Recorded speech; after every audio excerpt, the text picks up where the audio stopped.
Hi, எல்லாருக்கும் வணக்கம். Welcome to Jaya சமையலறை. இன்றைக்கி நம்ம பார்க்க போகிற ஸ்பெஷல் ரெசிபி என்னென்னா ஒரு ஸ்நாக்ஸ் ரெசிபி தாங்க. வாங்க அதை எப்படி செய்யலான்னு பார்க்கலாம். வாங்க வீடியோக்குள்ளே போகலாம்.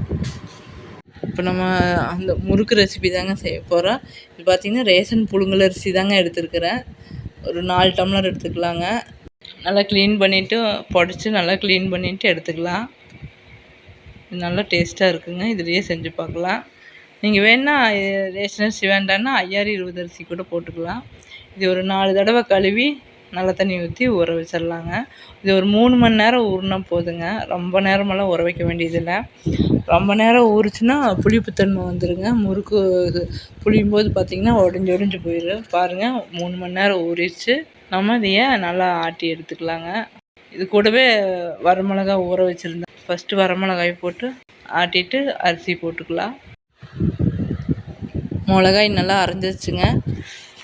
அப்படியே அரிசி போட்டுடலாம். அரிசி போட்டு உப்பும் இது கூடயே போட்டு அரைச்சி எடுத்துக்கலாங்க. கல் உப்பு போட்டுக்கோங்க. நல்லா அரிசி சந்தனம் மட்டும் அரைக்கணுங்க. நல்லா நைஸாக அரைச்சிக்கோங்க. அப்போ தான் முறுக்கு நல்லாயிருக்கு. இப்போ பார்த்தீங்கன்னா பொட்டுக்கலை 1 டம்ளர் எடுத்துக்கலாங்க. 4 டம்ளர் அரிசி எடுத்திருந்தேன்.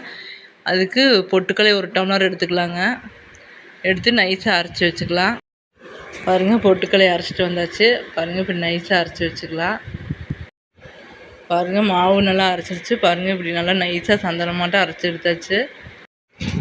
ஒரு அகலமான பாத்திரத்தில் நல்லா கலக்கி இது பண்ணுற மாதிரி ஒரு பாத்திரத்தை எடுத்து பார்த்திங்கன்னா அரிசியை ஆட்டி எடுத்தாச்சுங்க. இனி ஒன்று இதில் கலக்க வேண்டியதெல்லாம் கலக்கலாம்.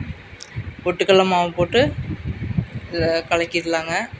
அப்புறம் எள், ஓமம் இந்த 2ம் போட்டுக்கலாங்க. ஓமத்தை அப்படி நசுக்கி போட்டுக்கலாங்க.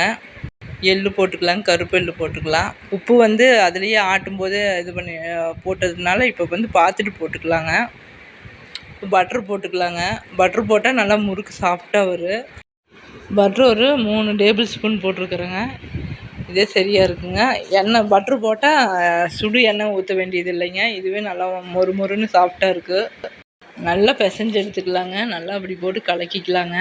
பாருங்கள், மாவு பிடிச்சி அப்படி இருக்கணுங்க. நல்லா ரொம்ப டைட்டாக வேண்டாங்க. அப்புறம் அமுத்த முடியாது. முறுக்கு ஒரு மாதிரி வெகுத்த மாதிரி ஆயிடும். முறுக்கு பிடியில் நல்லா எண்ணெயெல்லாம் தடச்சிக்கோங்க. அப்போ தான் நல்லா புளியறதுக்கு நல்லாயிருக்கு. ரொம்ப டைட்டாக இல்லாமல் தேங்காய் எண்ணெய் தடச்சிக்கோங்க.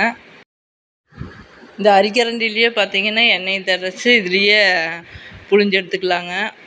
டக்குன்னு போட்டுடலாம். இதுலேயே புழிஞ்சு கம்மியான மாவு தான், 4 டம்ளர் தானே போட்டிருக்குறோம். அதனால் இந்த அரிக்கரண்டிலேயே நிறைய மாவு இருந்ததுன்னா நீங்கள் ஒரு ஈரத்துணியை விரித்து அதில் புழிஞ்சு விட்டு போட்டுக்கலாம்.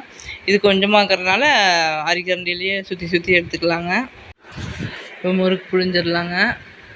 பாருங்கள், உங்களுக்கு எவ்வளோ இது வேணுமோ அந்தளவுக்கு புழிஞ்சுக்குங்க. ரொம்ப சின்னதாக வேணுன்னா சின்ன ரவுண்டாக போட்டு புழிஞ்சுக்குங்க. நான் மீடியமாக போட்டிருக்குறேன். எண்ணெய் காஞ்சிருச்சு. ஒன்றா போட்டு எடுத்துடலாம். இப்படி மாவை எடுத்துகிட்டு மூடி வச்சுருங்க மாவை. இல்லாட்டி காஞ்சி போச்சுன்னா முறுக்கு நல்லா வரன்னு ஆயிடும். அதனால் மாவு எடுத்துகிட்டு அளவளவாக எடுத்துகிட்டு அப்படியே தட்டு போட்டு மூடி வச்சிடலாம். நல்லா எண்ணெயெல்லாம் அந்த கொதிக்கிறதெல்லாம் கம்மியாச்சுன்னா இப்போ இந்த மாதிரி ஆயிடுச்சுன்னா வெந்துருச்சுன்னு அர்த்தங்க. எண்ணெயெல்லாம் அந்த கொதிக்கிறது அடங்கிருச்சுன்னா வெந்துருச்சுன்னு அர்த்தம். அப்படியே இந்த மைகோதியில் திருப்பி போட்டுடலாங்க. முறுக்கு வெந்துருச்சுங்க. எடுத்துடலாம். உங்களுக்கு முறுக்கு எப்படி வெந்துருச்சுன்னா எண்ணெயெல்லாம் அந்த கொதிக்கிறது அடங்கிடுச்சுனாலே எடுத்துடலாங்க. அப்படி இல்லாட்டி திருப்பும் போதே உங்களுக்கு தெரிஞ்சிடும். இப்போ அதை எடுத்தாச்சுங்க. இப்போ இன்னொரு அரசலும் போட்டு எடுத்துடலாம். இப்படியே டக்குன்னு கைக்கு சுட்டு புழிஞ்சு விட்டு எடுத்துக்கலாங்க. இந்த அரிக்கரண்டிலேயே ஒருத்தரே போதும், 2 பேரெல்லாம் வேண்டியது இல்லைங்க. அவ்வளோதாங்க, எல்லா முறுக்கும் சுட்டு எடுத்தாச்சு. இந்த மாதிரி குழந்தைங்களுக்கு லீவ் விட்டதுனால இந்த மாதிரி சுட்டு வச்சுட்டா அவங்க பாட்டுக்கு சாப்பிட்ருப்பாங்க. அவ்வளோதாங்க. 1 கிலோ அரிசி போட்டு 3/4 மணி நேரத்தில் சுட்டு எடுத்தாச்சு.